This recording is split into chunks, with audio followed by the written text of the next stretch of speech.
भैरव ने जब यति को अपने सामने देखा तो वो पूरी तरह से हैरान रह गया था। वो डर के मारे हाथ जोड़े हुए यति के पास आया। माफ कर दो मेरी गुड़िया। मैंने जानबूझकर तुम पर वार नहीं किया। तुम जानती हो मैं तुम पर कभी हाथ नहीं उठा सकता। भैरव की आंखों में आंसू थे और वो धीरे धीरे एकदम यति के करीब आने लगा था। वहीं दर्द से करहाती यति ने जब भैरव को एकदम अपने सामने देखा तो वो और ज्यादा घबरा गई।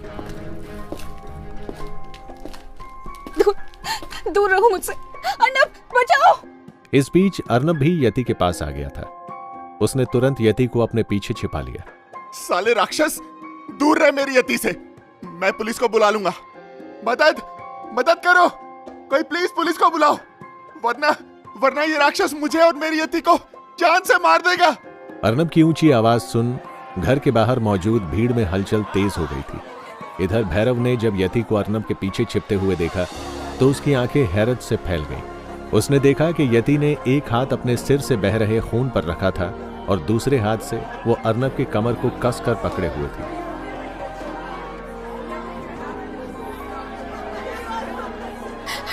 अर्नब, ये कौन है? ये तुम्हारे पीछे क्यों पड़ा है? ये तुम्हें मार क्यों रहा है? पता नहीं यति, पर तुम टेंशन मत लो। मेरे रहते हुए कोई तुम्हें छू भी नहीं सकता। देखो इसकी इतनी हिम्मत कि इसने तुम्हें चोट पहुंचाई। इसे तो मैं छोड़ूंगा नहीं। इतना कहते हुए अर्नब ने वहीं जमीन पर पड़ी एक ईंट उठा ली। चल दूर हट जा पागल। निकल मेरे घर से। तूने मेरी यति को धक्का दिया, मैं तुझे छोड़ूंगा नहीं। इतना कहते हुए अर्नब ने अपने हाथ में पकड़ी ईंट सीधा भैरव के सिर पे दे मारी। भैरव ने अर्नब के वार से बचने की कोई कोशिश नहीं की। वो तो घायल यति को देखने में इतना खो गया था कि उसे किसी चीज की सुध ही नहीं थी। गुड़िया, मेरी गुड़िया, मुझे माफ कर दो मेरी गुड़िया। मैं अपने इन हाथों को काट कर फेंक दूंगा मेरी गुड़िया। बस मुझे माफ कर दो। बस मेरे साथ आ जाओ। अर्नब के जोरदार वार के बावजूद भैरव का यति की ओर देखना और माफी मांगना यति को काफी हैरान कर गया। उसके दिमाग में यह सवाल उठने लगा कि जो आदमी अभी राक्षस की तरह अर्नब को पीट रहा था, वो अचानक से ऐसे शांत और बेबस सा कैसे हो गया। उधर लगातार ईंटों से वार कर रहे अर्नब ने जब इस बात पर ध्यान दिया कि भैरव ने उसके वार को रोकना छोड़ दिया है और यति भी उसे एकटक देख रही है, तो उसने तुरंत ही अपने हाथ में मौजूद ईंट को नीचे फेंक दिया और भैरव को बाहर की ओर धक्का देने लगा। दोस्तों प्लीज मेरी मदद करो। प्लीज इस शैतान को मेरे घर से बाहर निकालने में मेरी मदद करो। अर्नब के घर के बाहर मौजूद भीड़ अब तक इस तमाशे को चुपचाप देख रही थी, लेकिन जब अर्नब ने उनसे मदद मांगी तो वो लोग तुरंत ही अंदर आ गए। 5-10 लोग भैरव को बाहर करने में लगे थे, लेकिन वो लोग भैरव को जरा भी हिला नहीं पाए और तभी पुलिस वाले भी वहां आ गए। अर्नब ये सब कुछ देखकर मुस्कुरा उठा। वो भैरव को धक्का देने के बहाने धीरे से उसके कान के पास गया। देख लिया ना, यति अब तेरी नहीं है, वो अब मेरी है। मेरी देखना चाहता है ना, तो ये देख। इतना कहते हुए अर्नब भीड़ से बाहर निकला और दर्द से करहाते हुए यति के पास पहुंचा।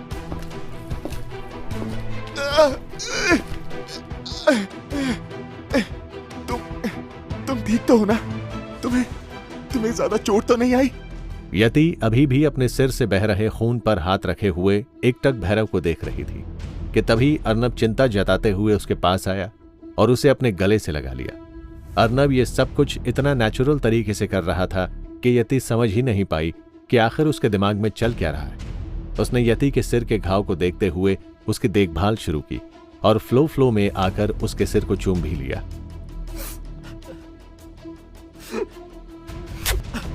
मुझे माफ करना यति, ये सब कुछ मेरी गलती है। मुझे दरवाजे पर नॉक ही नहीं करना चाहिए था। अब चलो, जल्दी से हॉस्पिटल चलो, तुम्हारे सिर से खून बह रहा है। अर्नब जानबूझकर अपने घाव को नजरअंदाज कर यति की चोटों के बारे में बात कर रहा था। यति ने जब ये सब कुछ नोटिस किया तो वो भी घबराई आवाज में बोली, अर्नब, मुझे नहीं, तुम्हें इलाज की जरूरत है। देखो उसने तुम्हारे चेहरे पर कितना वार किया है और हे भगवान, इसके नाखून के निशान तो तुम्हारे सीने पर भी हैं। इतना कहती हुई यति अर्नब की शर्ट खोलकर उसके अंदर के घाव को देखने लगी। नहीं नहीं यति, जब तक तुम्हारी चोट का इलाज नहीं हो जाता तब तक मैं अपना इलाज नहीं करवाऊंगा। चलो मेरे साथ हॉस्पिटल अभी के अभी। अर्नब जानबूझकर यति से इमोशनल बातें कर रहा था ताकि वो उससे ज्यादा सिंपैथी हासिल कर सके, जबकि उधर दूर से ये सब कुछ देख रहा भैरव जस का तस वहीं खड़ा रह गया था। उसकी आंखों में आंसू थे। उसे अर्नब का यति को चूमने से ज्यादा इस बात पर अफसोस हो रहा था कि गलती से ही सही उसने यति को चोट पहुंचाई थी। भीड़ में मौजूद लोग और पुलिस वाले भी भैरव की ताकत देखकर हैरान थे। वहां मौजूद सभी लोग ये देखकर शॉक थे कि आखिर भैरव किस मिट्टी का बना है कि 10 लोग मिलकर भी उसे हिला नहीं पा रहे थे। ये साला लोहे का बना है क्या, जो यहाँ से हिल भी नहीं रहा? लाओ रे, रस्सी लाओ। अभी जब इसके हलक में रस्सी डालकर खींचूंगा ना, तब इसके सारे होश ठिकाने पर आ जाएंगे। दरोगा की बात सुनकर हवलदार तुरंत ही रस्सी लाने के लिए चला गया, मगर भैरव अभी भी यति को ही देखे जा रहा था। जब उसने देखा कि यति अर्नब के साथ उसकी एम्बेसडर कार में जाकर बैठ गई है तो अचानक उसने अपने शरीर को ढीला छोड़ दिया। भैरव के ऐसा करते ही सारे लोग जमीन पर धड़ाम से गिर पड़े और भैरव तुरंत ही इंस्पेक्टर के पास पहुंच गया। दरोगा, मुझे आपसे कुछ बात करनी है। बात बाद में करियो, चल अभी चुपचाप जीप में बैठ। भैरव ने देखा कि यति वहां से जा चुकी थी। मुझे जल्दी से इन लोगों से पीछा छुड़ाना होगा। हाँ, मुझे जयराज चाचा ने पुलिस से निपटने का एक आसान रास्ता बताया था। वो तुरंत ही अपनी जेब में हाथ डालकर पैसों की एक गड्डी निकालने लगा। उधर दरोगा ने जब ये सब कुछ देखा तो वो तुरंत ही भैरव के पास आ गया। अच्छा, तो तू काफी समझदार है, पर मैं यहाँ सबके सामने ये नहीं कर सकता। चल जीप में बैठ, थोड़ी दूरी पर तुझे खुद ही उतार दूंगा। भैरव का मन कर रहा था कि वो अभी के अभी सबका मुंह तोड़कर यहां से चला जाए, लेकिन वो जानता था कि इसमें काफी समय बर्बाद हो जाएगा और वैसे भी पुलिस वालों से उलझना कोई समझदारी वाली बात नहीं थी। वो चुपचाप उस दरोगा की जीप में बैठ गया और थोड़ी दूरी पर जब उस दरोगा ने अपनी जीप रोकी तो भैरव उस दरोगा को पैसे देकर तुरंत ही वहां से निकल गया।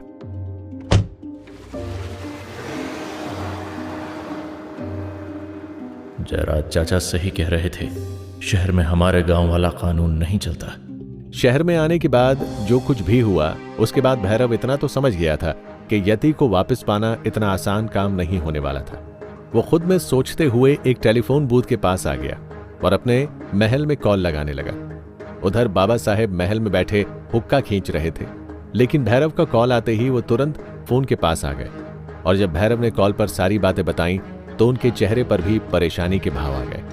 हाँ, हम जानत हैं भैरव, ये सब उस किरण देवी का ही किया धरा है, पर तू चिंता ना कर भैरव, हम जानत हैं हमको इस साजिश से कैसे निपटना है।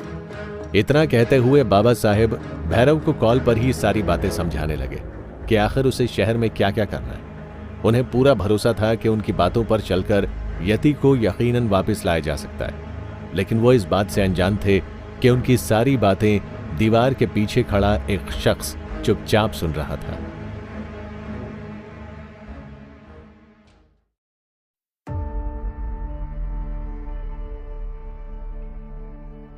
बाबा साहेब फोन पर भैरव को अपनी पूरी बात समझा रहे थे, लेकिन वो इस बात से अनजान थे कि उनकी सारी बातें दीवार के पीछे खड़ा एक शख्स सुन रहा था और ये शख्स कोई और नहीं बल्कि कार्तिक था। यति को पाने के लिए भैरव इतना संघर्ष कर रहा है।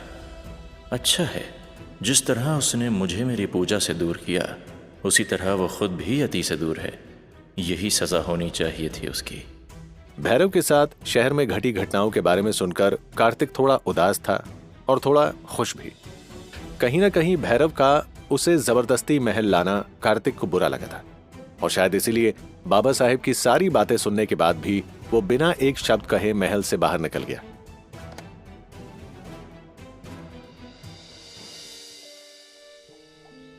पूजा से दूर होने के कारण कार्तिक के चेहरे पर उदासी के भाव थे, लेकिन जैसे ही वो महल से बाहर आया, वैसे ही सामने छत पर पूजा को देख उसके चेहरे पर मुस्कान आ गई। उधर पूजा भी छत से महल की ओर देख रही थी और उसने जब कार्तिक को बाहर देखा तो वो भी धीरे से मुस्कुरा उठी।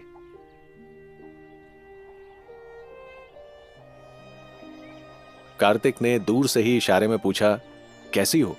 जिस पर पूजा ने मुस्कुराते हुए उसे एक फ्लाइंग किस दे दिया। इसे देखकर कार्तिक की सारी परेशानियां मानो कि छू मंतर हो गई। कार्तिक ने फिर से इशारे में पूछा, मिल सकती हो? जिस पर पूजा फिर से मुस्कुराते हुए इशारा करने लगी, हाँ आ जाओ। हालांकि कार्तिक को पूजा से मिलने जाने में डर लग रहा था, लेकिन कहते हैं ना, प्यार किया तो डरना क्या। कार्तिक ने मुड़कर अपने महल की ओर देखा और जब उसे वहां कहीं भी बाबा साहेब और समर्थ नजर नहीं आए तो वो चोरी छिपे पीछे से तुरंत पूजा के घर की ओर चला आया। किरण देवी के साथ रहते हुए पूजा भी इस बात को समझ चुकी थी कि वो किरण देवी के लिए तब तक ही जरूरी है जब तक कि वो उसके काम की है। जिस दिन वो किरण देवी के किसी काम की नहीं रही, उस दिन किरण देवी ना जाने उसके साथ क्या करेगी, इसका कोई अंदाजा नहीं था। इसीलिए जैसे ही कार्तिक वहां आया, वो तुरंत उसे लेकर अपने कमरे में चली गई और दरवाजा अच्छे से बंद कर लिया। कार्तिक, हमें तुमसे कुछ जरूरी बात करनी है। कार्तिक अपने प्यार के पास वापस आकर बहुत खुश था। वो पूजा के चेहरे पर प्यार से हाथ फेर रहा था और पूजा की बात पर उसने लापरवाही से जवाब दिया, हाँ जान, बोलो ना। वो कार्तिक, यहाँ जान के लाले पड़े हैं और तुम्हें जान जान का ख्याल आ रहा है। तुम यही चाहते हो ना, तो ई लो। इतना कहते हुए पूजा तुरंत अपने कपड़े उतारने लगी, जिससे कार्तिक झेप कर रह गया। ओह, माफ कर देना पूजा, लेकिन तुमसे दूर होकर मैं इतना तड़प रहा था कि क्या बताऊं। तड़प तो हम भी रहे थे कार्तिक, लेकिन तुम मेरी फीलिंग्स क्या ही समझोगे। तुम्हें तो बस अपना ही ख्याल आता रहता है। पर छोड़ो, कर लो जो करना है। वैसे भी क्या पता मैं कल यहाँ रहूं या ना रहूं। पूजा जानबूझकर ऐसी बातें कर रही थी जिससे कार्तिक का ईगो हर्ट हो। ओह पूजा, मैंने माफी मांगी ना। अब जरा बताओ तो सही कि तुम्हारी जान को खतरा किससे है, मेरे बाबा से या इस किरण देवी से? कार्तिक, पहले तो जरा धीरे बोलो। अगर किरण देवी ने हमारी बातें सुन ली तो वो हमें यहीं मार देगी। देखो, मैं तुमसे बस यही कहना चाहती हूँ कि क्या हम दोनों यहाँ से निकल नहीं सकते? पूजा की प्यार भरी बात सुनकर कार्तिक शांत नजरों से उसे देखने लगा, जबकि वो उसे समझाते हुए आगे बोली, कार्तिक, तुम भी ये बात जानते हो कि किरण देवी और बाबा साहिब की सालों पुरानी दुश्मनी तभी खत्म होगी जब इनमें से कोई एक खत्म हो जाएगा। लेकिन तुमने कभी सोचा है कि इस बीच अगर तुम्हें कुछ हो गया तो, या फिर अगर मुझे ही, तो फिर हमारे सपनों का क्या होगा? पूजा ने इतना ही कहा था कि कार्तिक ने उसके होठों पर अपनी उंगली रख दी। नहीं नहीं पूजा, मैं तुम्हें कुछ नहीं होने दूंगा। बताओ आखिर क्या करना चाहती हो तुम? मैं सिर्फ तुम्हारे साथ हूँ। कार्तिक की बात पर पूजा अपने दिल की बात करने ही वाली थी कि तभी दरवाजे पर किरण देवी की आवाज सुनकर वो दोनों चौंक गए। अरे छोरी, किससे बात कर रही है तू? चल दरवाजा खोल, वरना अभी मरवा के टांग देंगे तुझे इस हवेली के सामने। कार्तिक और पूजा दोनों का दिल जोर से धड़कने लगा। पूजा ने डरते हुए दरवाजा खोला और जैसे ही किरण देवी की नजर कार्तिक पर पड़ी, उसके होठों पर एक अजीब सी मुस्कान आ गई।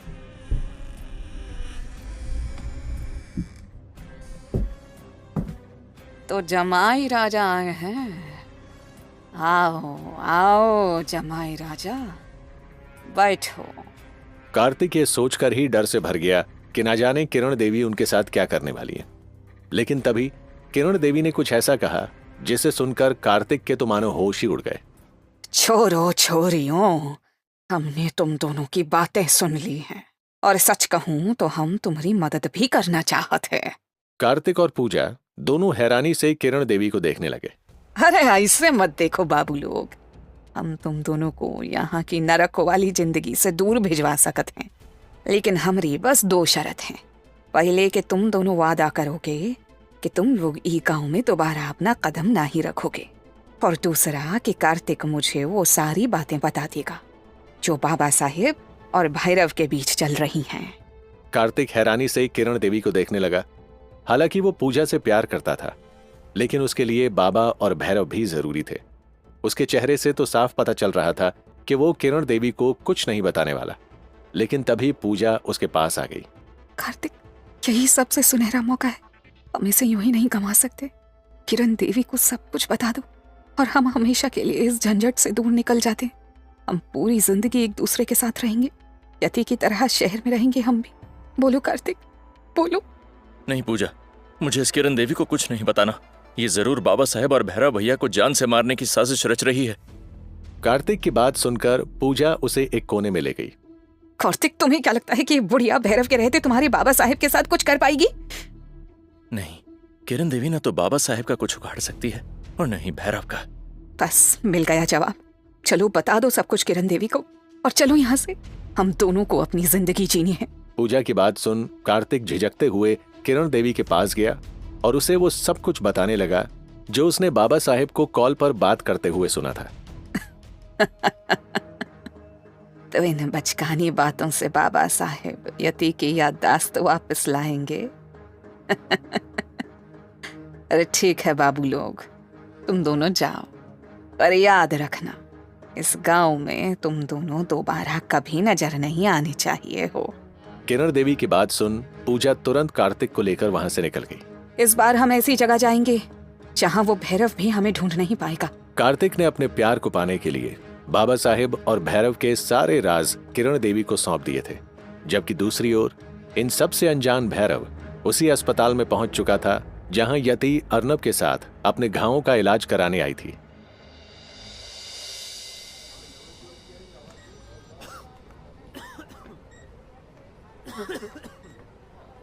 बाबा ने मुझे यहीं आने को कहा था। चाहे कुछ भी करना पड़े, मैं अपनी गुड़िया को यहां से अपने साथ लेकर ही जाऊंगा।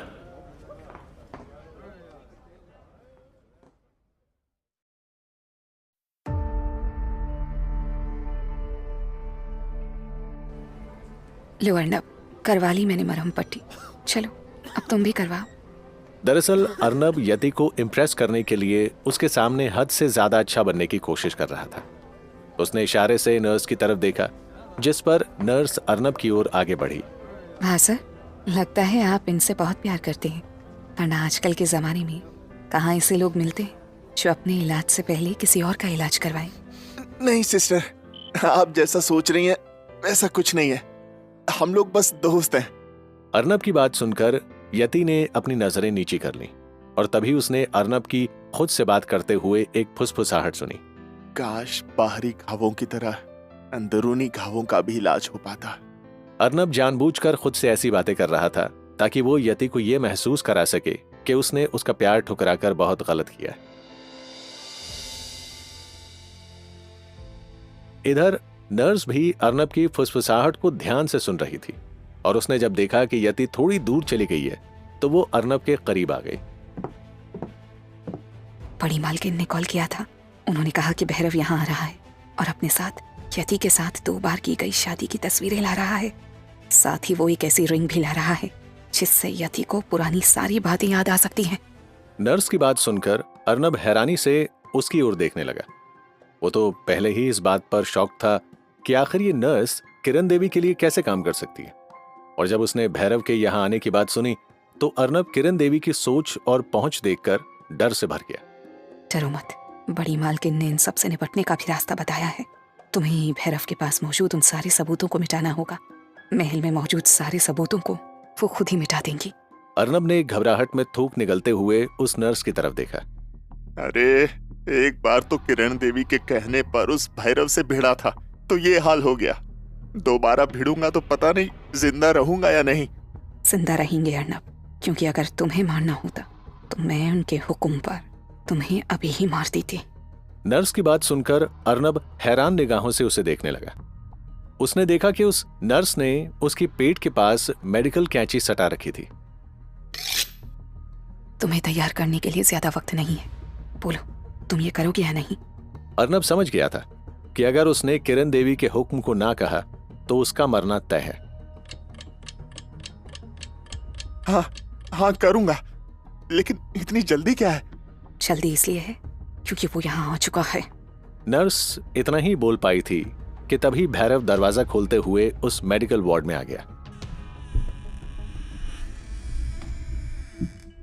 भैरव को अपने सामने देखकर अर्नब डर से भर गया।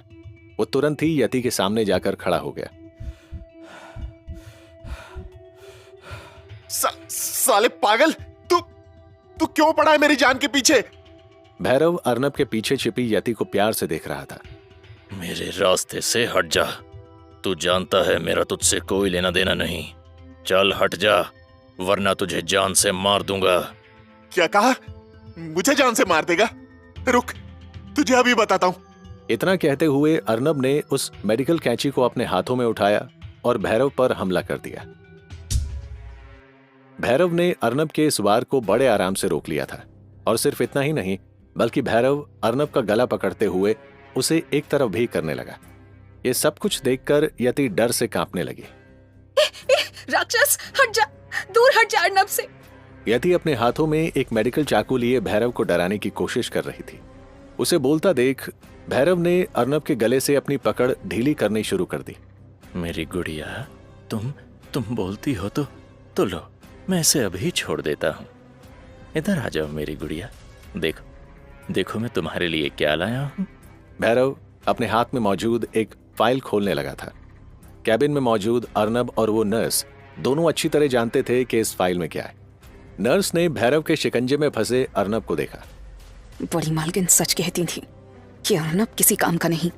इतना सोचते हुए उस नर्स ने तुरंत अपने हाथों में कुछ मेडिकल इक्विपमेंट उठा लिया और एक झटके में उसे कांच की खिड़की से दे मारा। मैडम जल्दी भागिए, ये साइको पागल आदमी आपके साथ साथ मुझे भी मार देगा। यति ने इस बात को नोटिस किया था कि उसके सामने मौजूद वो हट्टा कट्टा शख्स भैरव भले ही अर्नब को मार रहा था, लेकिन उसकी आंखों में यति के लिए जरा से भी नफरत के भाव नहीं थे। यति भैरव की आंखों में एक ऐसा अनकहा प्यार देख रही थी, लेकिन इस बारे में वो कुछ भी नहीं समझ पा रही थी। यति रुककर देखना चाहती थी कि आखिर उस फाइल में क्या है, लेकिन जब उस नर्स ने उसे खिड़की से बाहर धक्का देना शुरू किया तो उसे आखिरकार बाहर जाना ही पड़ा। उधर यति के बाहर जाते ही भैरव ने अर्नब को छोड़ दिया और बाहर जाने के लिए मुड़ा, लेकिन तभी अर्नब उसके सामने दरवाजे पर आ खड़ा हुआ। बस बहुत हुआ। इतना कहते हुए भैरव ने अर्नब के कॉलर को पकड़ते हुए उसे हवा में उठाया और एक झटके में उसे उसी खिड़की की ओर दे मारा जहां से यति और वो नर्स भागी थी। यति उस नर्स के साथ हांफती हुई भाग रही थी, लेकिन तभी खिड़की से उछलकर बाहर आते अर्नब को देख वो बुरी तरह से डर गई। अर्नब! यति अर्नब की मदद के लिए जाना चाहती थी, लेकिन उस नर्स ने यति का हाथ पकड़ रखा था। नहीं मैडम जी, आप वापस नहीं जा सकती। वो साइको सिर्फ खूबसूरत लड़कियों का शिकार करता है। यति ने देखा कि भैरव भी अब तक अपने कैबिन से बाहर आ गया था। पर उसके पास कोई हथियार तो नहीं है। ठीक है तो जाइए, यहाँ वो साइको किलर आपके दोस्त को जान से मारने की कोशिश कर रहा है और आप उस साइको से बात करना चाहती हैं। जाइए। नहीं, मैं ये नहीं कह रही थी तो चलिए, भागिए। इतना बोलकर वो नर्स यति को खींचकर वहां से ले जाने लगी, पर वो अभी कुछ ही दूरी पर बढ़ी होगी कि भैरव उनके सामने आ गया। गुड़िया, भागो मत, मैं तुमसे बस बात करना चाहता हूँ। यति को समझ नहीं आ रहा था कि वो क्या करे।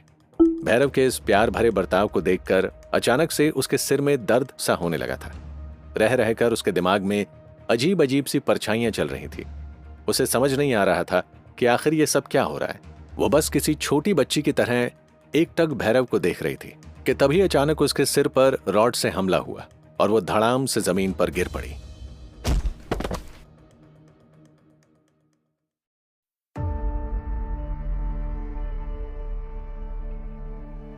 यति पर हमला करने वाला कोई और नहीं बल्कि अर्नब था, और अर्नब का यह वार इतना जोरदार था कि यति एक झटके में धड़ाम से जमीन पर आ गिरी।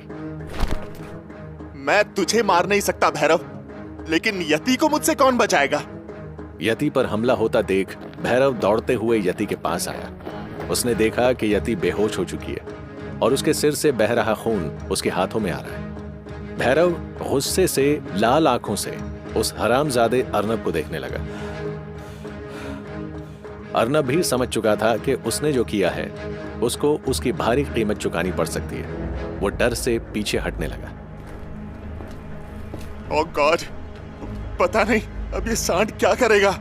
भैरव गुस्से से अर्नब के पास आ रहा था, उसके चेहरे को देखकर ऐसा लग रहा था जैसे मौत तांडव कर रही हो। तू मेरे करीब क्यों आ रहा है? क्या क्या चाहता है तू? देख, अगर तूने मुझे जान से मारा ना तो यति खुद ब खुद मर जाएगी। देखा था ना यति किस तरह से मेरी फिक्र कर रही थी। मैं उसके बचपन का प्यार हूं। अगर तूने मेरे साथ कुछ भी किया तो समझ ले तू यति से भी हाथ धो बैठेगा। भैरव के चेहरे पर कोई भाव नहीं आए। ऐसा लग रहा था जैसे उसने अर्नब की बात सुनी ही ना हो। वो अर्नब को ऐसे देख रहा था जैसे शेर मेमने को देखता है। तभी उसने अचानक अपने हाथ अर्नब की गर्दन पर रख दिए और अपने एक हाथ से उसे हवा में टांग दिया। अर्नब की गर्दन से निकल रही गूगू की आवाज चारों तरफ गूंज रही थी। अब बस कुछ ही सेकंड में उसका शरीर बेजान हो जाने वाला था। इधर वो नर्स ये सब कुछ देखकर नर्वस हो गई। वो समझ नहीं पा रही थी कि आखिर अर्नब को बचाने के लिए वो क्या करे। और तभी अचानक वो चिल्लाई, भैरव, भैरव, यति के सिर से बहुत खून बह रहा है। अगर इसे समय से आईसीयू में भर्ती नहीं कराया तो ये यहीं पर अपना दम तोड़ देगी। नर्स की बात सुनते ही भैरव ने अर्नब को जोर से दीवार पर दे मारा और फुर्ती से यति के पास आ गया। माफ कर दो मेरी गुड़िया। मैं बदले की आग में पागल हो गया था कि तुम्हें भूल ही गया। उस नर्स ने दीवार के पास दर्द से बुरी तरह से करहाते हुए अर्नब को देखा और वापस भैरव की ओर मुड़ गई। जल्दी जल्दी इसे मेरे पीछे लेकर आओ। यति के सिर से खून बहता देख भैरव इतना ज्यादा परेशान हो गया था कि उसे इस बात का ख्याल ही नहीं रहा कि वो नर्स भी यति को भगाने में अर्नब की मदद कर रही थी।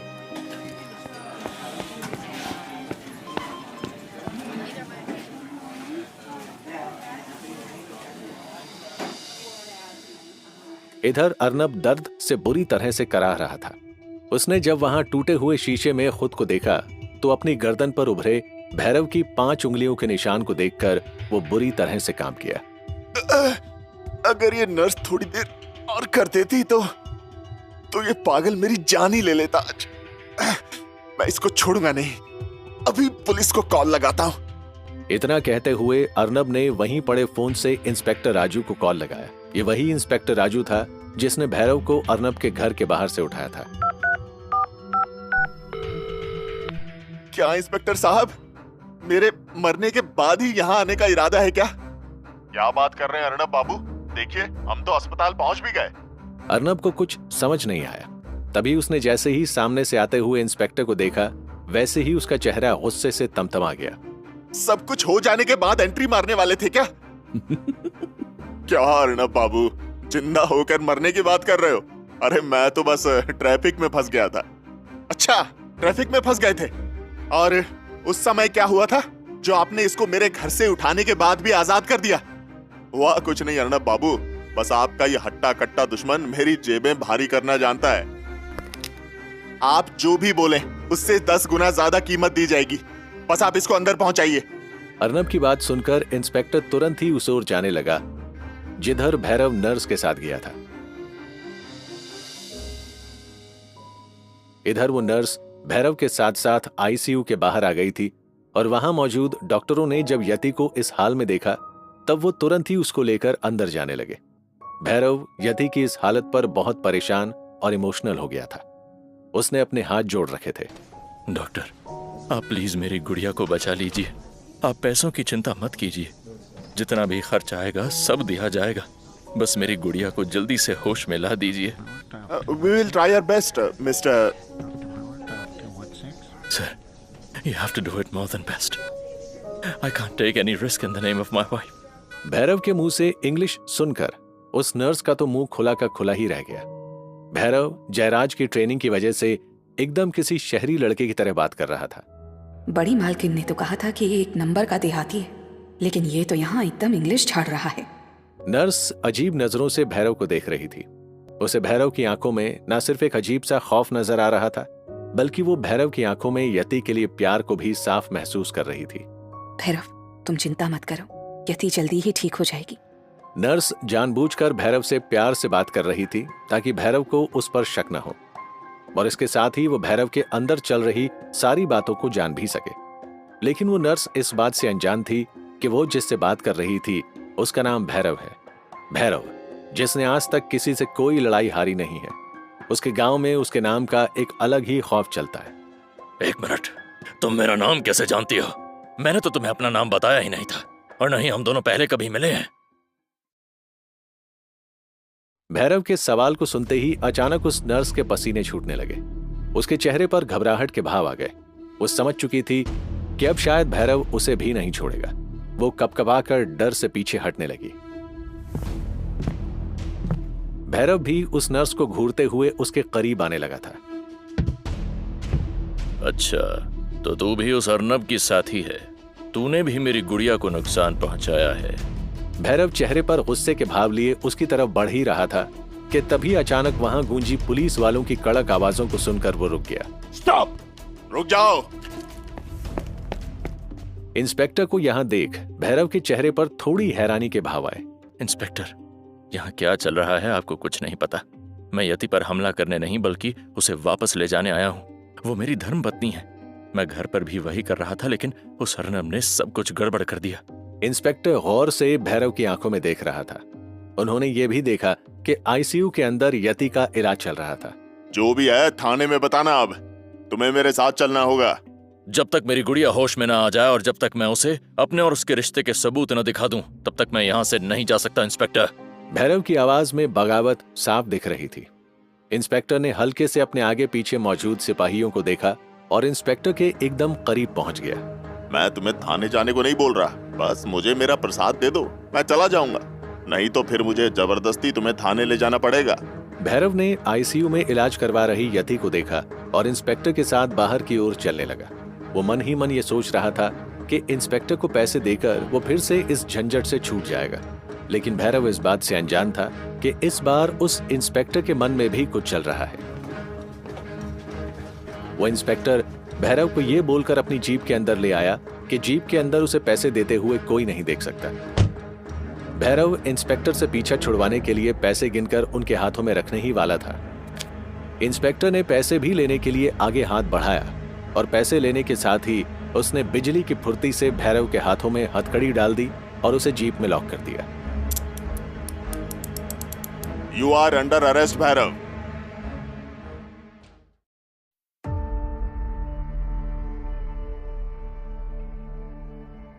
इंस्पेक्टर, ये आप क्या कर रहे हैं? आपको और ज्यादा पैसे चाहिए, मैं आपको और ज्यादा पैसे देता हूँ, लेकिन प्लीज मुझे छोड़ दीजिए। माफ करना भाई, लेकिन तुम्हारी डील पहले ही हो चुकी है। भैरव के चेहरे पर अचानक गुस्से के भाव आ गए। मैं जितना चाहूँ अपने पुराने रूप को तुम लोगों के सामने न लाऊं, उतना ही तुम लोग मेरी मजबूरी का फायदा उठाते हो। सुन लो, मेरी गुड़िया से मुझे कोई दूर नहीं कर सकता, नहीं तो मैं ये सारा शहर तबाह कर दूंगा। अपने एक हाथ में हथकड़ी को जीप से बांधने के बाद भी भैरव ने पूरी ताकत से इंस्पेक्टर राजू को एक जोरदार लात दे मारी। इंस्पेक्टर राजू भैरव के एक ही वार से सीधा जीप के बाहर आ गिरा। अरे साला, इसका पैर है कि पत्थर। अब समझ में आ रहा है कि वो अर्नब इससे इतना ज्यादा डर क्यों रहा था। भैरव के एक ही वार ने राजू को समझा दिया कि भैरव कितना ताकतवर है। वो अपने सिपाही के आने का इंतजार करने लगा। भैरव खुद को जीप से अलग करने में इतनी ताकत लगा रहा था कि जीप भी बुरी तरह से हिलने लगी थी।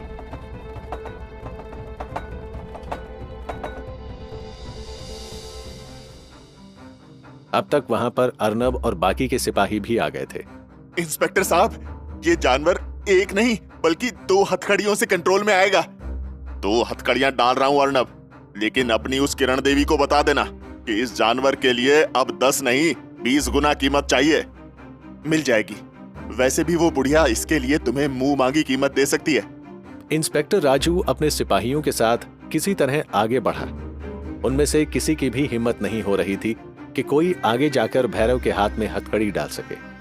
वो सभी एक साथ आगे बढ़े और काफी मशक्कत के बाद वो लोग भैरव के हाथों को हथकड़ी पहना सके।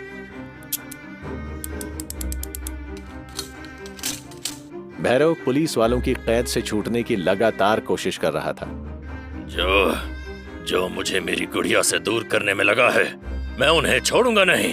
चुन चुन कर मारूंगा सबको, चुन चुन कर। भैरव ने अभी हिम्मत नहीं हारी थी। उसके इस रवैये को देख अर्नब खासा परेशान नजर आने लगा था। इस जानवर से निपटना सच में कोई आसान काम नहीं है। मुझे किरण देवी से बात करनी होगी। खुद में इतना कहते हुए अर्नब अस्पताल के अंदर आया और सीधा किरण देवी के नंबर को मिलाने लगा। इधर किरण देवी महल के सामने वाले पूजा के घर में बैठी हुक्का पी रही थी और तभी उसे अर्नब का कॉल आया। किरण देवी ध्यान से अर्नब की बातें सुन रही थी और सब कुछ सुनने के बाद वो खुद में मुस्कुरा उठी। रे तूने तो गर्दा उड़ा दिया बिटुआ। शहर अब आऊंगी तो तेरे लिए 9 लखा हार लेके आऊंगी। 9 लखा हार का मैं क्या करूंगा बड़ी मालकिन, आप मुझे पैसे ही दे दीजिएगा। पर बड़ी मालकिन, आपको इस बात का बुरा नहीं लगा कि मैंने यति पर वार किया? बुरा तो मेरे जुतवन को भी ना लगे बिटुआ।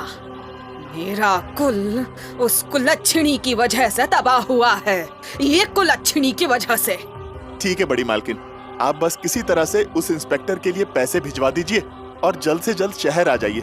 आपने जैसा कहा था मैं सब कुछ वैसा ही कर रहा हूँ। शहर आवन में तो विलंब हो जाएगा, लेकिन हम पैसन भिजवा देते हैं। वैसे भी वो कार्तिक को गांव से बाहर भिजवाने के बाद हमारे सामने अब 2 ही दुश्मन बचे हैं, बाबा साहेब और समर्थ। अब बस ई 2 लोगन को रास्ते से हटवाना है। और सुन, वो कुलच्छिणी यति के होश में आने पर हमें सूचित कर देना। जी बड़ी मालकिन। इतना कहते हुए अर्नब ने कॉल रख दिया। किरण देवी ने फिर से मुस्कुराते हुए हुक्के को अपने होठों से लगा लिया।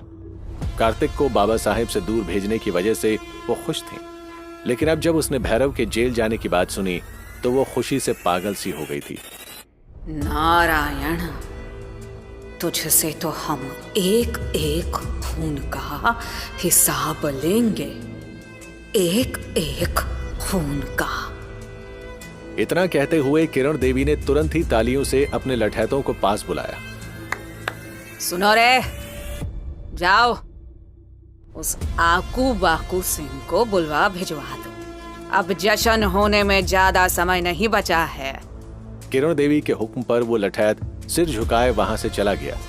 इधर किरण देवी बाबा साहेब के खिलाफ दांव पर दांव खेल रही थी।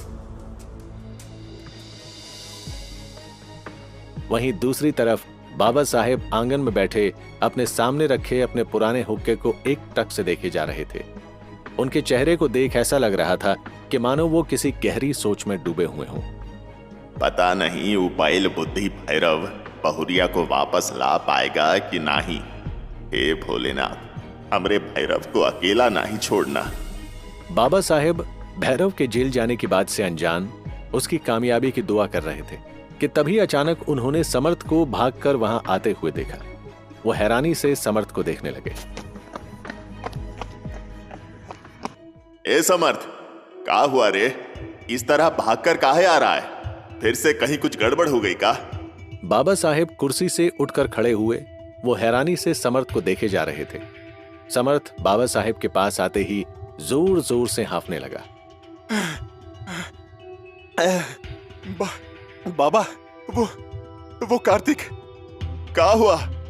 क्या हुआ कार्तिक को? अब क्या कर दिया उबाइल बुद्धि ने? कार्तिक पूजा के साथ यहाँ से शहर भाग गया बाबा। मैंने उसको रोकने की भी कोशिश की, लेकिन उसने उल्टा मुझ पर ही वार कर दिया। और वो पूजा के बहकावे में आकर ऐसी ऐसी बातें बोल रहा था कि क्या ही बताएं। बाबा साहेब के चेहरे का रंग उड़ गया और वो समर्थ को बिना कुछ कहे हुए एकदम बेजान आंखों से देखने लगा। क्या बोल रहा था वो? बाबा, वो बोल रहा था कि वो आपके और किरण देवी के झगड़े के बीच अपने आप को नहीं पीस सकता। बाबा, वो बोल रहा था कि वो अपनी पत्नी के साथ वो सब कुछ होने नहीं दे सकता जो यति के साथ हो रहा है। कार्तिक तो सही कह रहा है बिटवा। हमने ही गलती कर दी जो उसे वापस बुला लिया था, लेकिन अब ये गलती दोबारा नहीं दोहराएंगे। जाने दो उन दोनों को यहाँ से, जीने दो उन दोनों को अपनी जिंदगी। वैसे भी बाहर जाकर अपना वंश बढ़ाएंगे तो हमका तो खुशी ही होगी ना। बाबा साहेब इतना बोलकर मुस्कुराने की कोशिश कर रहे थे, लेकिन जब उन्होंने समर्थ की आंखों में नमी देखी तो वो थोड़ा परेशान हो गए। क्या बात है रे समर्थ, तू हमसे और कुछ छिपा तो नहीं रहा है? बाबा, वो बोल रहा था कि आपको सिर्फ भैरव और यति की फिक्र है, फिर वो क्यों आपके लिए यहाँ जान की बाजी लगाए? बाबा साहेब ने कोई जवाब नहीं दिया। वो आहिस्ता से अपनी कुर्सी पर बैठ गए और वापस से हुक्के को गुड़गुड़ाने लगे।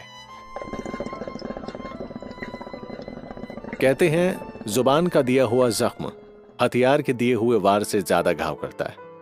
कुछ ऐसा ही बाबा साहेब के साथ हो रहा था। वो बाहर से शांत दिखने की कोशिश कर रहे थे, लेकिन अंदर ही अंदर उनकी आत्मा बुरी तरह से रो रही थी। जिन बच्चों के लिए उन्होंने अपनी पूरी जिंदगी खपा दी थी, आज वही बच्चे उन्हें ऐसे ऐसे घाव दे रहे थे जिनका बुढ़ापे की इस दहलीज में वापस से भर पाना किसी भी हाल में संभव ही नहीं था। वो चुपचाप खुद में खोए हुए हुक्का पिए जा रहे थे कि तभी एक नौकर वहां तेजी से दौड़कर आया। अब का होगा वारे? अब तू काहे हाँफ रहा है? बाबा साहब, भैरव को शहर वाली पुलिसन ने गिरफ्तार कर लिया है।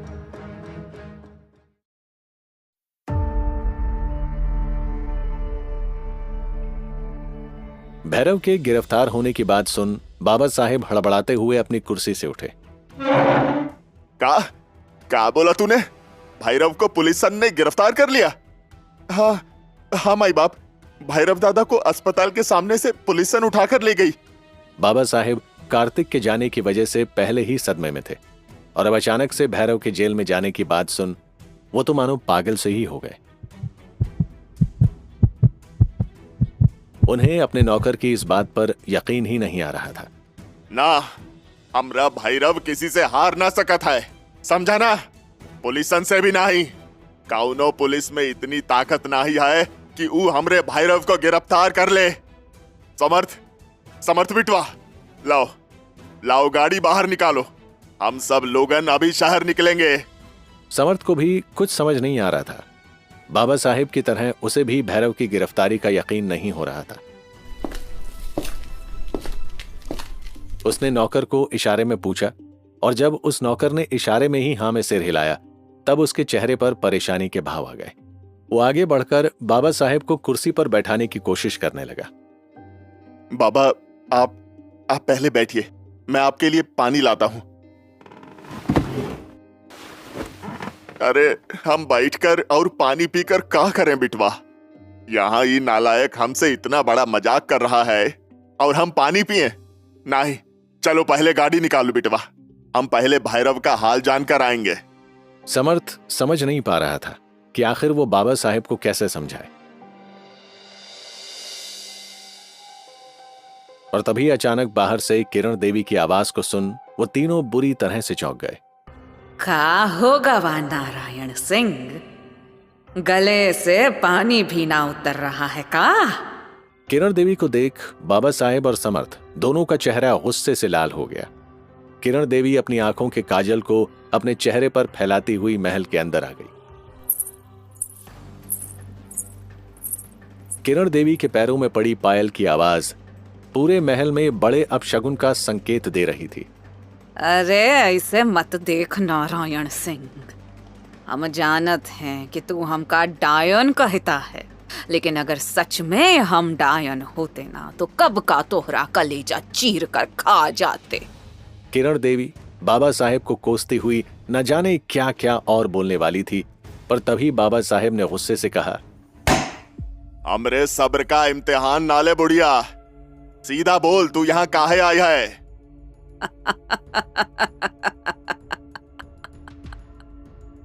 खुशखबरी देने आए हैं नारायण। कार्तिक के बाद देख तेरे भैरव को भी तो से दूर कर दिया। कार्तिक को तो तू पाने का मौका तूने अपने हाथ से खो दिया, लेकिन भैरव को बचाने का एक मौका अभी भी तेरे हाथ में है। जा, उसको बचा सकता है तो बचा ले, और हाँ, पानी पी ले, तू अभी ना मरने वाला। तू तभी मरेगा जब हम तो है मारेंगे, वो भी तड़पा तड़पा के। किरण देवी की बात पर बाबा साहेब और समर्थ दोनों ने गुस्से से अपनी मुट्ठियां भींच लीं। उन दोनों का मन कर रहा था कि वो अभी के अभी किरण देवी को जान से मार दें, लेकिन वो दोनों अपने उसूलों की वजह से मजबूर थे। इधर किरण देवी उन दोनों को बेबस कर वहां से ऐसे हाथ फैलाती हुई जाने लगी जैसे मानो वो वहां की मालकिन हो। बस कुछ दिन और नारायण, फिर इस महल पर हमरा राज होगा, हमरा। और तू अपनी फटी हुई आंखों से बस देखते रहियो। किरण देवी मुस्कुराती हुई वापस अपने घर की तरफ जा रही थी। इधर उसकी बात सुनने के बाद अब इस बात पर कोई शक नहीं था कि भैरव जेल में है या नहीं। बाबा साहेब ने तुरंत ही समर्थ को लठैतों के साथ साथ गाड़ी भी तैयार करने का आदेश दिया। इधर किरण देवी अपनी छत के महल से आंगन के अंदर घट रही सभी घटनाओं को देख रही थी। ये अभी तक वापस काहे नहीं आए? दरअसल किरण देवी उस लठैत का इंतजार कर रही थी जिसे उसने आकू सिंह और बाकू सिंह के पास भेजा था। वो ढलते सूरज की तरफ देखती हुई उस लठैत का इंतजार कर ही रही थी कि तभी उसने देखा कि वो लठैत तेज साइकिल चलाता हुआ उसी की तरफ चला आ रहा था। कारे, का बोला वो दोनन ने? बड़ी ठकुराइन, आकू सिंह और बाकू सिंह मेरे साथ ही चले आए। वो दोनों गांव के बाहर ही खड़े हैं। गांव के बाहर? छोड़ो, अब कछु बदलवाने का वक्त भी नहीं है। खैर, जाओ और हमारी गाड़ी तैयार करो, तब तक हम अपना गहना ले आते हैं। न जाने किरण देवी ने ऐसी क्या बात कह दी थी कि उस नौकर की धड़कनें तेज हो गई थी।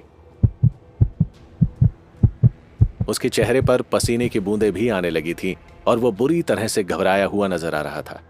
बड़ी ठकुराइन गहना पहनने गई है, यानी हे भगवान, हे बजरंगबली, रक्षा करियो बजरंगबली, रक्षा करियो।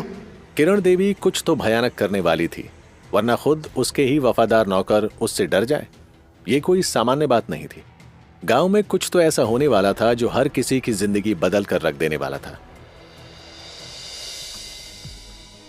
वहीं दूसरी ओर शहर में काफी लोगों की जिंदगी बदल चुकी थी। सलाखों के पीछे डालने से पहले दरोगा राजू ने भैरव के हाथों के साथ साथ उसके पैरों में भी हथकड़ियां डाल दी थी। लेकिन इन सब के अलावा जब दरोगा राजू ने भैरव से उसके वो सारे दस्तावेज छीन लिए जिनकी मदद से वो यति को उसकी याददाश्त वापस दिलाना चाहता था, तब भैरव तो मानो अंदर से टूट सा गया था। मुझे कुछ भी करके उन दस्तावेजों को वापस पाना होगा। बिना उन दस्तावेजों और तस्वीरों के हम अपनी गुड़िया को कुछ भी याद नहीं दिला पाएंगे।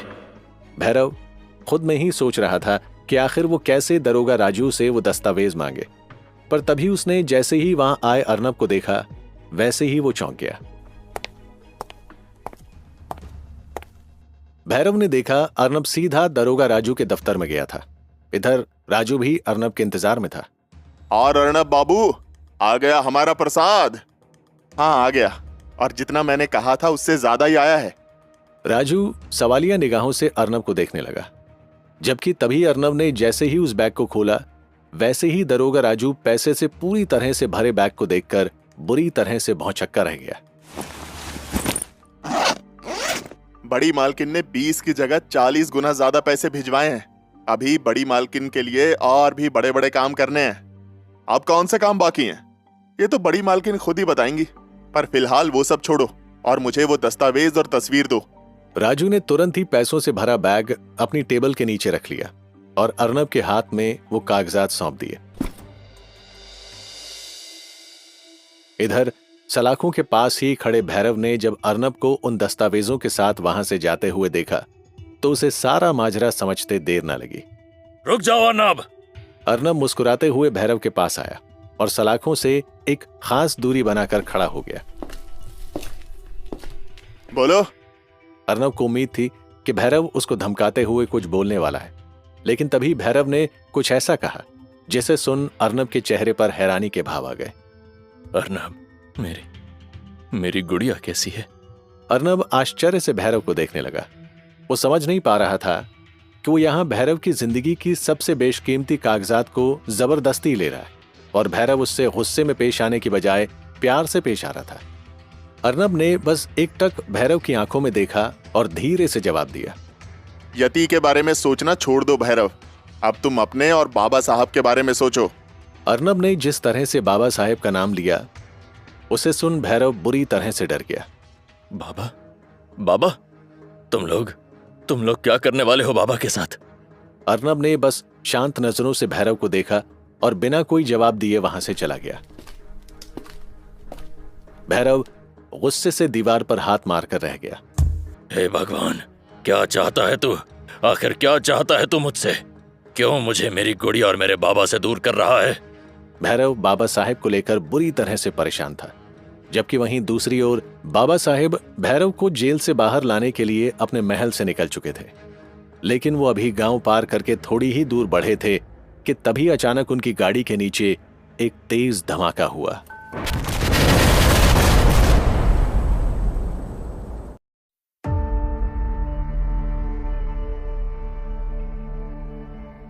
बाबा साहेब समर्थ और अपने कुछ लठैतों के साथ शहर की ओर जा ही रहे थे कि तभी अचानक उनकी कार के नीचे एक तेज धमाका हुआ और किसी के कुछ समझने से पहले ही कार पूरी तरह से हवा में उड़ गई।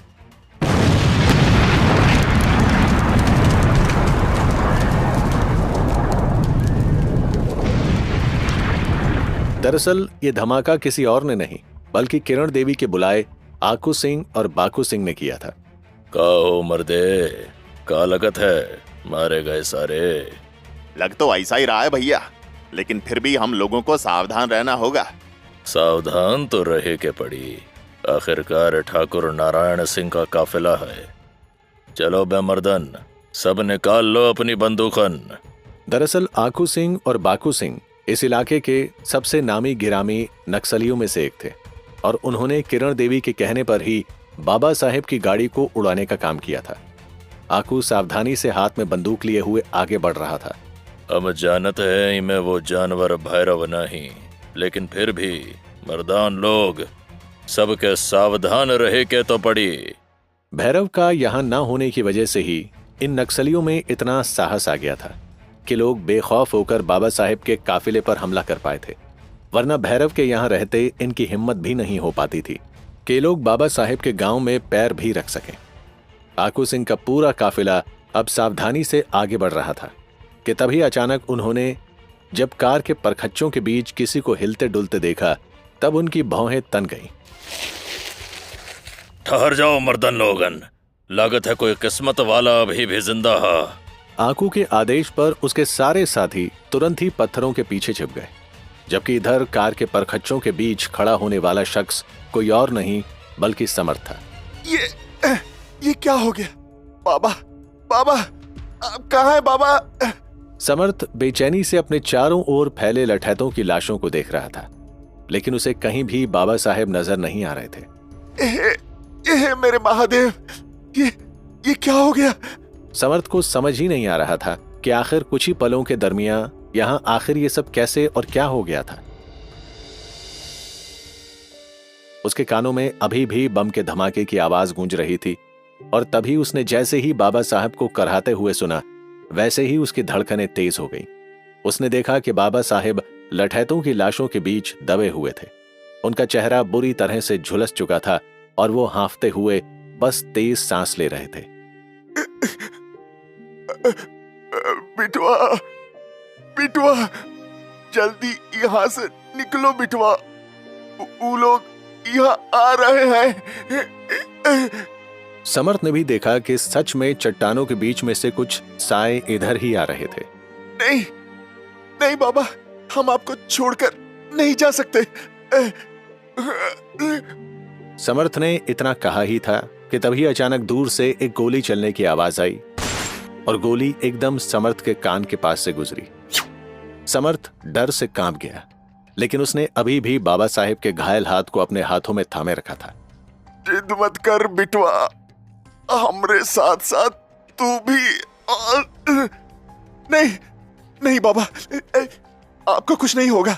बाबा साहेब ने बड़ी मुश्किल से सिर उठाते हुए पीछे देखा। वो सारे हथियार बंद एकदम उसके नजदीक आने लगे थे। बिटवा, तुझको हमारी कसम, यहाँ से चला जा बिटवा, हमारा वक्त आ गया है। सच को स्वीकारना सीखो बिटवा। समर्थ फफक फफक कर रो पड़ा। तभी बाबा ने अपने कांपते हाथ उसके हाथ पर रख दिए। वो बाबा साहेब की कसम के आगे मजबूर हो गया था। बिटवा, हमरे बाद भैरव और कार्तिक का बस तू ही एक सहारा है। हमसे वादा कर, तू उन दोनों का ख्याल रखेगा। मैं वादा करता हूं बाबा।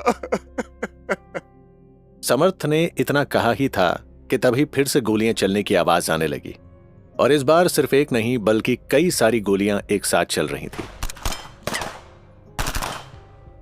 समर्थ के पास कोई और रास्ता नहीं था। उसने नम आंखों से बाबा साहेब को देखा और मजबूरन वहां से धीरे से पीछे हो गया। इधर गोलियां चलाते हुए आकू और बाकू सिंह धमाके वाली जगह के एकदम करीब आ गए थे। उन्होंने पहले मुआयना किया कि यहां कोई खतरा तो नहीं है, और फिर दूर खड़ी एक गाड़ी की तरफ उन्होंने मशाल उठाते हुए इशारा किया कि रास्ता खाली है। दरअसल ये इशारा किसी और को नहीं बल्कि किरण देवी को था, और किरण देवी ने जैसे ही इस इशारे को देखा वैसे ही वो अपनी गाड़ी आगे बढ़ाते हुए सीधा यहां पहुंची। किरण देवी आज पूरी तरह से सज धज कर आई थी। उसके बदन पर एकदम नए कपड़े और सोने के जेवरात थे, और सिर्फ इतना ही नहीं बल्कि वो अपने हाथों में एक देसी राइफल लेकर आई थी। वाह आकू, बेटा तू तो सच में गर्दा उड़ा दिया रे। आज हम इतना खुश हैं कि क्या बताएं। बड़ी ठकुराइन, हमारा काम तो बराबर हुआ है, पर इस बाबा साहब के सीने में अभी भी सांस बाकी है। लागत है ऊपर वाला भी यही चाहत है कि ये ठाकुर नारायण हमरे हाथ से नरक जाए। लाओ रे पानी लाओ। किरण देवी के नौकर तुरंत ही पानी लेकर किरण देवी के पास आ गए। किरण देवी वो पानी का लोटा लिए हुए एकदम बाबा साहेब के पास आ गई। बाबा साहेब तड़पते हुए अपनी आखिरी सांसें गिन रहे थे कि तभी किरण देवी ने उनके मुंह में पानी देना शुरू कर दिया। देख नारायण सिंह, हमने कहा था कि तेरी आखिरी सांस के वक्त हम ही पानी देंगे, और देख ले हमारी बात सच हुई। पानी से बाबा साहेब का मुंह भर गया था। वो अपने चेहरे की जलन और तड़प की वजह से कुछ भी नहीं बोल पा रहे थे कि तभी किरण देवी ने उसके सीने पर बंदूक तान दी और बाबा साहेब की आंखों में देखते हुए घोड़ा दबा दिया। गोली की तेज आवाज गूंजी थी और बाबा साहेब का सिर एक ओर लुढ़क गया था। झाड़ियों के बीच में छिपा हुआ समर्थ ये सब कुछ देख रहा था। उसका दिल कर रहा था कि वो फूट फूट कर रोए, लेकिन उसने अपने हाथ अपने मुंह पर रख लिए और तभी उसे किरण देवी की आदेश भरी आवाज सुनाई दी। आको, यहाँ वो सपोला समर्थ ना ही दिख रहा, उको ढूंढो जल्दी। हम आज उको भी मौत के घाट उतार देते हैं। किरण देवी की बात सुन आकू सिंह और बाकू सिंह दोनों ही गुंडे तुरंत ही समर्थ को इधर उधर ढूंढने लगे। ये सब कुछ देख समर्थ रोते हुए वहां से भागने लगा। बाबा, ये आपने मुझे किस वादे के बंधन में बांध दिया कि मुझे आपको ही छोड़कर जाना पड़ रहा है। पर बाबा, मैं आपसे वादा करता हूं कि मैं भैरव और बहुरिया को एक करके रहूंगा। मैं आपके खून का बदला लेकर रहूंगा बाबा, लेकर रहूंगा। वहीं दूसरी तरफ शहर के अस्पताल में मौजूद यति को होश आ गया था। वो किसी छोटी बच्ची की तरह अपने आसपास मौजूद लोगों को देख रही थी। मैं कहाँ हूँ?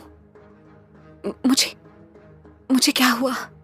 यति के बिस्तर के पास वो नर्स भी मौजूद थी। उसने धीरे से यति के सिर पर हाथ रखा। तुम अस्पताल में हो यति। तुम पर हमला किया गया था, लेकिन तुम परेशान मत हो। तुम अब खतरे से बाहर हो। मैं अभी तुम्हारे अर्नब को बुलाती हूँ। मेरा अर्नब? हाँ, तुम्हारा अर्नब। इतना कहती हुई सरिता नाम की वो नर्स तुरंत ही बाहर गई, लेकिन जब वो अर्नब के साथ वापस आई तब उसने यति के चेहरे पर जो भाव देखे, उसे देखकर वो बुरी तरह से हैरान रह गई।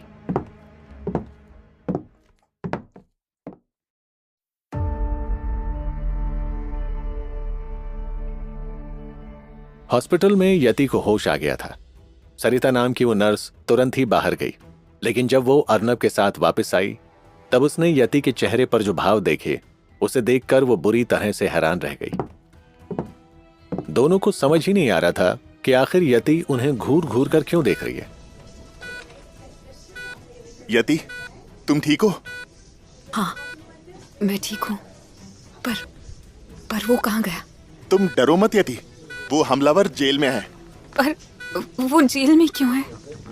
उसने तो मुझ पर हमला नहीं किया।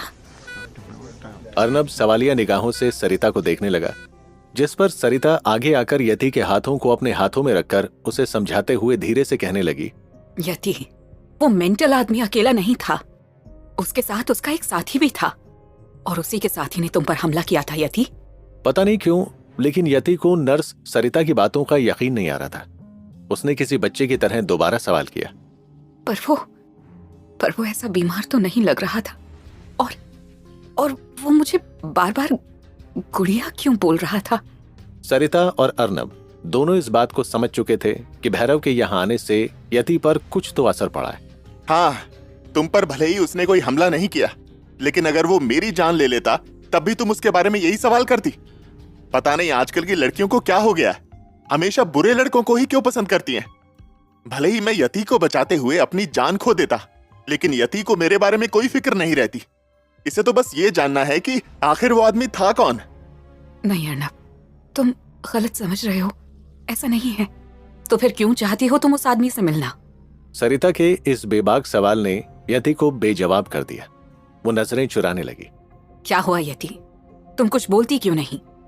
नर्स, मेरे और अर्नब के बीच क्या चल रहा है क्या नहीं, उस बारे में आप प्लीज कुछ बात मत कीजिए। और अर्नब, तुमसे एक बात पूछ सकती हूँ? हाँ यति, पूछो ना।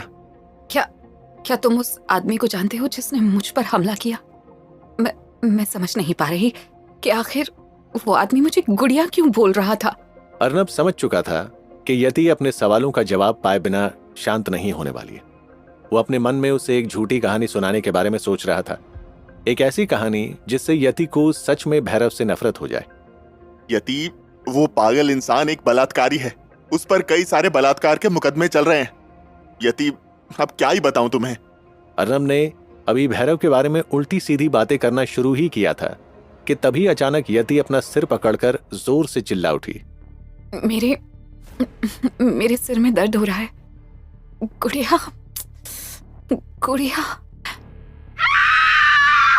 यति के इस हाल को देखकर नर्स सरिता फुर्ती से आगे आई और अर्नब को बिना कुछ बोले यति के हाथों में एक सुई चुभा दी। अभी इसका सोना जरूरी है। यति गुड़िया गुड़िया बुदबुदाती हुई सो गई। अब बड़ी मालकिन को यहाँ आने दो, वही इसका फैसला करेंगी। अर्नब ने कोई जवाब नहीं दिया और चुपचाप बाहर जाकर बैठ गया। उसे भी अब किरण देवी का ही इंतजार था। इधर किरण देवी बाबा साहेब को मारने के बाद काफी देर तक समर्थ को खोजती रही, लेकिन जब उसे समर्थ कहीं नहीं मिला तब वो आहिस्ते से आकू सिंह और बाकू सिंह के पास चली आई। अरे तुम दोनों लड़कों ने कहर ढा दिया, हमारी तरफ से इनाम जरूर मिलेगा तुम दोनों को। अरे बस एक बार हमको शहर से लौटने दो। इनाम की कोई दरकार नहीं है माई जी।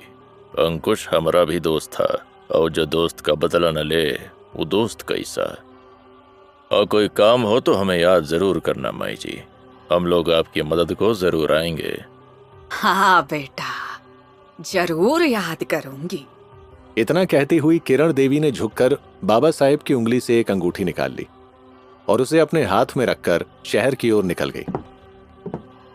ये नारायण तो खत्म हो गया, लेकिन हमरे दुश्मन अभी भी जिंदा हैं। हमका तो भैरव का सिर चाहिए। उसने हमार अंकुश का सिर काट कर हमरे सामने रख दिया था ना। किरण देवी की आंखों में अभी भी आक्रोश की अग्नि साफ दिखाई दे रही थी। वो शहर जाने के पूरे रास्ते बस यही सोचती रही कि अब वो कैसे समर्थ, भैरव और कार्तिक को जान से मारेगी। लेकिन अस्पताल पहुंचते ही जब उसने वहां के ठंडे माहौल को देखा, तब अचानक वो गुस्से से भर गई। अर्नब, सरिता, तुम दोनों शहर में आके पगलवा गए हो का? अरे बाबू लोग, यहाँ जश्न काहे नहीं हो रहा? अर्नब और सरिता दोनों इस बात से अनजान थे कि किरण देवी यहाँ पर बाबा साहेब को मारकर आई है। वो दोनों आश्चर्य से किरण देवी को देख रहे थे और तभी अचानक पीछे से गूंजी अमरेंद्र की आवाज को सुन वो दोनों चौंक गए। अरे चिंता मत करो, मैं जश्न का सामान लेकर आया हूँ। ये देखो बालूशाही। किरण देवी मुस्कुराती हुई अमरेंद्र को देख रही थी। अर्नब और सरिता अभी भी सवालिया निगाहों से किरण देवी को देख रहे थे। तभी अमरेंद्र ने जब उन दोनों को बताया कि किरण देवी ने बाबा साहेब को मार दिया है, वो दोनों भी खुशी से झूम उठे। बड़ी मालकिन, आपने तो कमाल ही कर दिया। कमाल अभी हुआ कहाँ है बिटुआ? कमाल तो अभी होना बाकी है। चलो आओ। इतना कहती हुई किरण देवी उन लोगों के साथ अंदर आ गई। अंदर यति अब तक होश में आ चुकी थी और उसने जब अमरेंद्र और किरण देवी को अपने सामने देखा तो वो बस उन्हें देखती ही रह गई। क्या हुआ बेटा, तुम इस तरह क्यों देख रही हो? कुछ नहीं, मैं बस सोच रही थी मेरी वजह से ना जाने आप सब लोगों को कितना परेशान होना पड़ रहा है। हाँ ये तो है। देखो, सिर्फ तुम्हारी वजह से तुम्हारा सबसे अच्छा दोस्त अर्नब भी परेशान है। ये तो कल रात से सोया तक नहीं है। और तो और ये देखो, तुम्हारी दादी अम्मा ने भी जब से तुम्हारी इस हालत के बारे में सुना, तब से देखो अपने सारे काम धंधे छोड़कर वो तुम्हारे पास आ गई।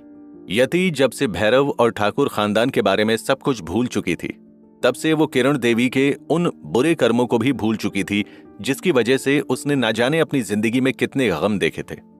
उसके दिमाग में अपने बचपन की वो धुंधली यादें थीं जब किरण देवी ने उसे पढ़ने के लिए शहर भेज दिया था। दादी अम्मा, आपके यहाँ आने की क्या जरूरत थी? देखिए, मैं ठीक हूँ। ठीक तो सब होते हैं बिटिया, लेकिन जब तक हम अपने कलेजे के टुकड़े को अपनी आंखों से ठीक से ना देख लें, तब तक हमको चैन नहीं पड़ता। और वैसे भी यहाँ आने के एक नहीं बल्कि हमारे पास 3 कारण हैं। 3 कारण? हाँ बिटिया, 3 ठो कारण। पहला तो यही था कि हम तो से इतने दिनों से मिले नहीं हैं। दूसरा कारण तो ये था बिटिया कि तुमरे ई बचपन के नालायक दोस्त अर्नब से मिल लेते। और तीसरा कारण तो ये है बिटिया कि सबके सामने तुमरी और अर्नब की शादी तय कर दी। किरण देवी की बात सुन न सिर्फ यति बल्कि वहां मौजूद हर शख्स बुरी तरह से चौंक गया।